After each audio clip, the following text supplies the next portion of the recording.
नमस्कार एंड जय हिंद मेरे प्यारे स्टूडेंट।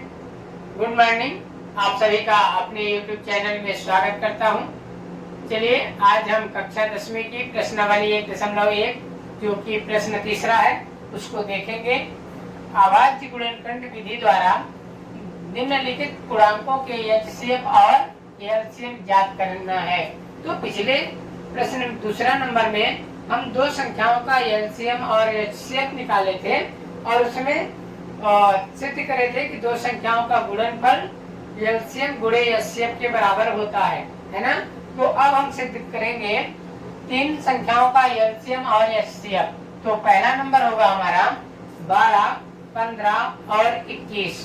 लिखा है 12, 15 और 21 का एलसीएम और एचसीएफ ज्ञात करना है ना।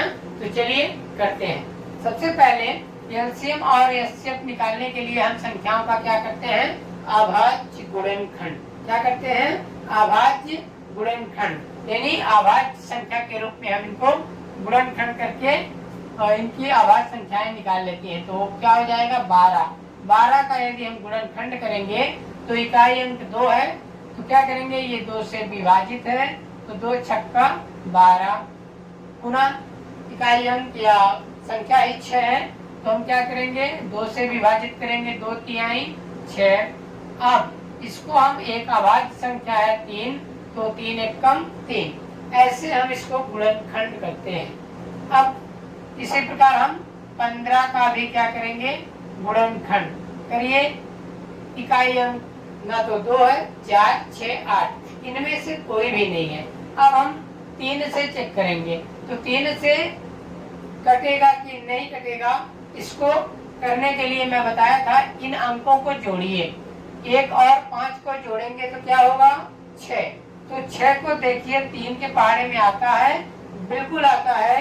तो यह 3 से काटेंगे ना कि 2 से। 2 से हम नहीं काटेंगे। अगली अभाज्य संख्या हमारी क्या हो जाएगी, 3 हो जाएगी। तो 3 से काटेंगे, कितने बार में कटेगा, 3 पचे 15, 5 बार में कटेगा। अब क्या करेंगे, 3 से नहीं कटेगा, वैसे भी दिख रहा है। 4 से तो काटते नहीं है, एक भाज्य संख्या है। 5 से काट देंगे, तो 5 से काटेंगे कितने बार में होगा, 1 बार में। ये है हमारा गुणनखंड। अब इसी प्रकार हम क्या करेंगे, 21 का भी गुणनखंड कर लेंगे। 21 का गुणनखंड करके काटिए। क्या ये 2 से विभाजित है, बताइए, नहीं है। क्यों नहीं है, क्योंकि इसके इकाई अंक में 0, 2, 4, 6, 8 यानी सम संख्याएं नहीं है ना। तो इसे 2 से विभाजित नहीं करेंगे।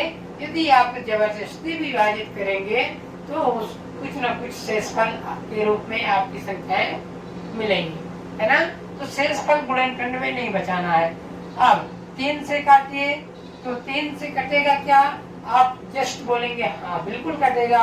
क्यों कटेगा कि 2 और 1 अंकों को जोड़िए, क्या आएगा 3। तो 3 क्या 3 के पहाड़े में आता है, बिल्कुल आता है। आप कहेंगे 3 एकम 3, 3 एकम 3 होगा, तो ये आता है ना। तो 3 कितने बार में काट पाएगा, 7 बार में। 3 सत्ते 21, फिर 7 एकम 7। ये हुआ अभी तक हमारा गुणनखंड। अब चलिए देखते हैं एलसीएम और एचसीएफ कैसे निकालेंगे।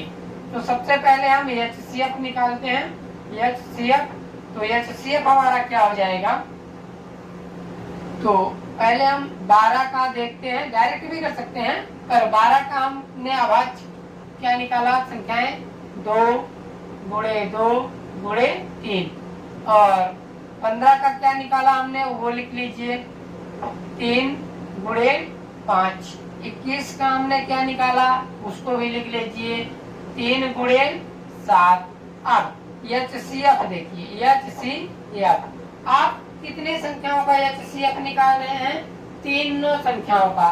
तो तीनों में आपको कॉमन क्या चीज मिल रही है बच्चों, 3, इसमें भी 3, इसमें भी 3, मतलब आपका महत्तम क्या हो जाएगा, 3।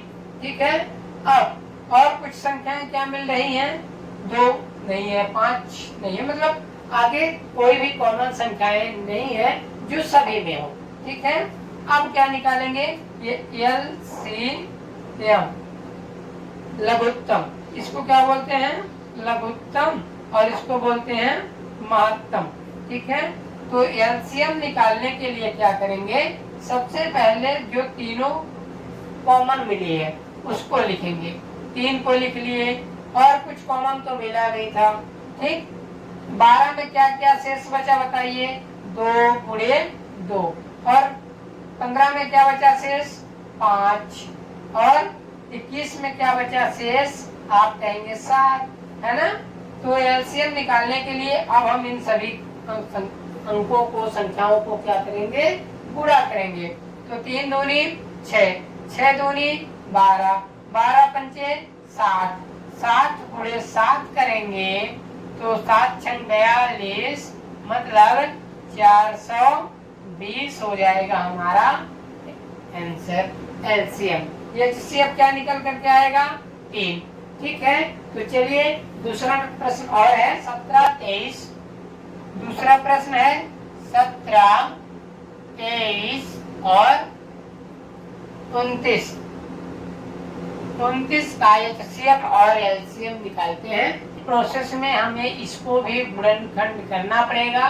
तो आप देखेंगे ये 17 ना तो 2 के पहाड़े में आता है, ना तो 3 के पहाड़े में आता है, ना तो 5 के पहाड़े में आता है, मतलब यह एक स्वयं अभाज्य संख्या है।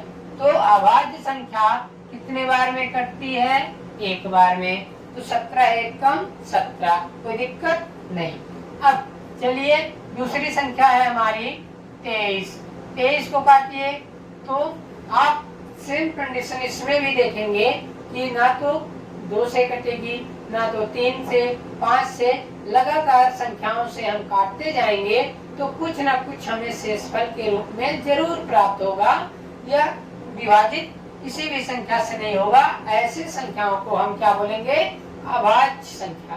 तो अभाज्य संख्या की परिभाषा भी मैंने दी थी, क्या है, 23। 23 से स्वयं 23 के पहाड़े में आएगा और 1 के पहाड़े में आएगा, है ना।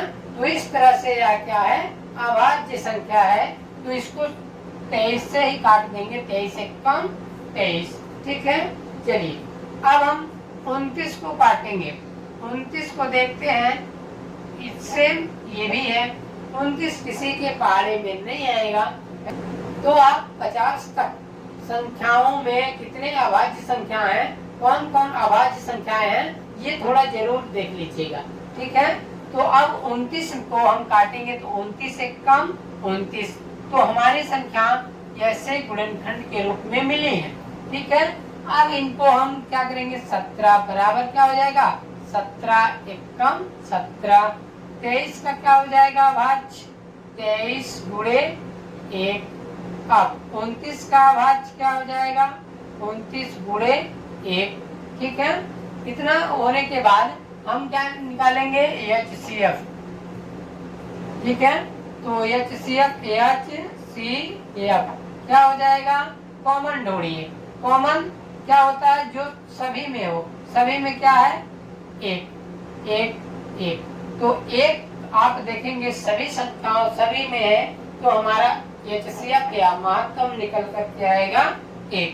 एलसीएम निकालेंगे, एलसीएम ये लघुत्तम निकालेंगे तो क्या हो जाएगा, कॉमन तो है ही, उसको लिखेंगे।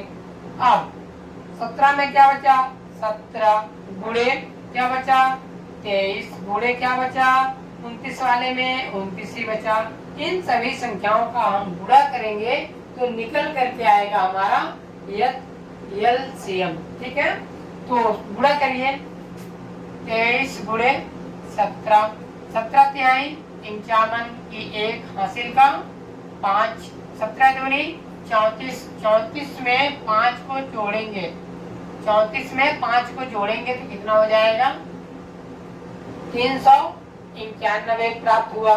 अब गुणे में हम 29 करेंगे तो कितना मिलेगा, 9 1 कम 9, 9 9 81 की 1 हासिल का 8, 9 3 27, 27 में 8 को जोड़ेंगे तो 35 प्राप्त होगा, 35 लिखाएगा। ठीक है, 2 एक कम 2, 2 नवा 18 की 8 हासिल 1, 2 तिहाई 6 1 7। ठीक है, 9 और 2 एक 3, 8 5 13 की 3 हासिल का 1, 7 3 10 1 11। कितना प्राप्त हुआ? 11 33 9। ये हमारा क्या हो जाएगा? आंसर हो जाएगा गुणनखंड विधि से एचसीएफ और एलसीएम। चलिए हम तीसरे प्रश्न की ओर आते हैं और उसमें है 8। तीसरा प्रश्न है 8 9 और 25। तो चलिए इसको देखते हैं। 8 का क्या करेंगे? गुणनखंड। गुणनखंड से 2 चौको 8, 2 दूनी 4, 2 एक कम 2। ये अब इसका करेंगे 9 का, तो 9 3 त्रिकाएं 9, 3 एक कम 3। 25 का करेंगे, 25 का गुणनखंड करेंगे 5 पंचे 25, 5 एक कम 5। ये रहा गुणनखंड। अब गुणनखंड करने के बाद 8 को क्या लिख सकते हैं अभाज्य के रूप में? 2 गुणे 2 गुणे 2। 9 को क्या लिख सकते हैं? 3 गुणे 3 गुणे 25 को क्या लिख सकते हैं? 5 गुणे 5। इनमें कॉमन कुछ नहीं दिख रहा है, आप गुणा 1 लगा सकते हैं, गुणा 1। ठीक है, तो आप क्या करेंगे? एचसीएफ निकालेंगे, एचसीएफ। तो क्या हो जाएगा बताइए? 2 क्या मिल रहा है? नहीं 3 नहीं 5। मतलब कॉमन के रूप में 1 के अलावा कोई भी संख्या नहीं प्राप्त हो रही है। हम क्या करेंगे? 1 हमारा क्या हो जाएगा? एचसीएफ। एलसीएम निकाल लेंगे, एलसीएम। बताइए क्या होगा? 1 गुणे क्या होगा? 2 गुणे 2 गुणे 2 और 3 गुणे 3 गुणे 5 गुणे 5। आप चाहे तो डायरेक्ट लिख सकते थे इसका 8 गुणे 3 का 9 गुणे 25। तो अपने अपने लिखने का तरीका है ना? तो इसका हम सबका गुणा करेंगे तो कितना आएगा? 2 दूनी 4 दूनी 8 त्रिक 24, 24 तिहाई 24 दूनी 48 72 72 गुणे 25। तो कुल मिलाकर के 9 72 72 गुणे 25। 25 दूनी 50, 50 की 0 हासिल का 5। 25 चौको 100, 25 पंचे 125, 25 छक्का 150, 25 सत्ते 175। जोड़ेंगे तो कितना हो जाएगा? 5 5 10 0 1800। इसका एलसीएम निकल कर के आएगा 1800। ये रहा हमारा उत्तर। इस वीडियो में इतना ही। मिलते हैं अगले वीडियो में, तब तक के लिए धन्यवाद।